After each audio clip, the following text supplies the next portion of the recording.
Hello guys, কালকে ছিল আমার ভাগ্নির বার্থডে, সেটাই তোমাদের সঙ্গে শেয়ার করব। ছোটো মোটো করে করা হয়েছিল। তো ফার্স্টে তোমাদের সঙ্গে কিউট দুটো কেক শেয়ার করছি।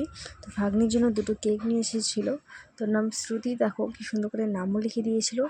তো এই দেখো আমার মাম্মাম ওর মেশোর কোলে আছে, আর এই যে বার্থডে গার্ল তো খুব বিজি। আর এই দেখো দিদি সাজাচ্ছে, আর আমি কেকটা নিয়ে দিদির কাছে রাখছিলাম। তো দেখো টেবিল সাজানো হয়ে গেছে, তোমাদের সঙ্গে একটু শেয়ার করে দিচ্ছি। তো দেখো দুটো কেক নিয়ে এসেছিলো, ফুল, পায়েস, জল, ধান দুব্বর দিয়েছে যেহেতু আশীর্বাদ করা হবে। আর এখানে দেখো ছোটো ছোটো বাচ্চার কিছু বেলুন দিয়েও সাজানো হয়েছে খুব সুন্দর করে। তো এই দেখো মেশোর কোলে আছে মাম্মাম, আর এই দেখো বার্থডে গার্ল খুব বিজি, বললাম তো তোমাদেরকে। তো দেখো ফাইনালি এখন কেক কাটিং করা হবে। হ্যাপি বার্থডে মাম্মাম, তুমি অনেক ভালো থাকো, অনেক বড় হও, আর তোমার সব স্বপ্ন সব কিছু পূরণ করো, এইভাবে হাসি খুশি দাও।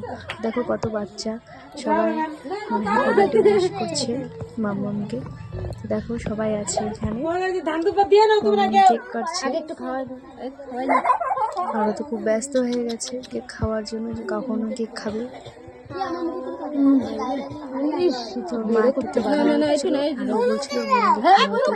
তখন খেতে পারবে না, তো দিদি বললো না এখন ওরা খেতে পারবে না, তুমি আগে খাও, বোনও পরে খাবে।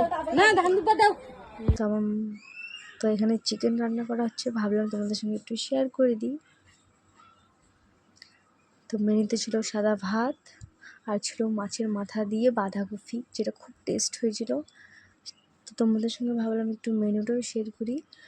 তো অত বড়ো করে করা হয়নি, ছোটো ছোটো বাচ্চাদেরকে নিয়ে করা হয়েছিল, তার জন্য একটু ছোট্ট করে ভিডিও তোমাদের সঙ্গে শেয়ার করি। তো ডাল পড়ে গেল, ডাল বাঙালিদের কি বলবো, ডাল তো থাকতেই হবে। তো ডালটা খুব টেস্ট হয়েছিল, ডাল দিয়ে আর বাঁধাকপি দিয়ে খেয়ে নিচ্ছিলাম, দারুণ হয়েছিল ডাল আর বাঁধাকপি। আর আমার মাছের মাথা দিয়ে বাঁধাকপিটা খুব ভালো লাগে, তোমাদের ভালো লাগলে অবশ্যই কমেন্ট করো।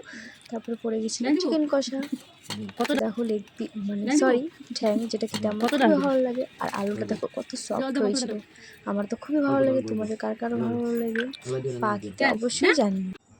আর ছিল পায়েস, যেটা আমি খাই না, তার জন্য আর নিইনি। তো কেমন লাগলো জানি।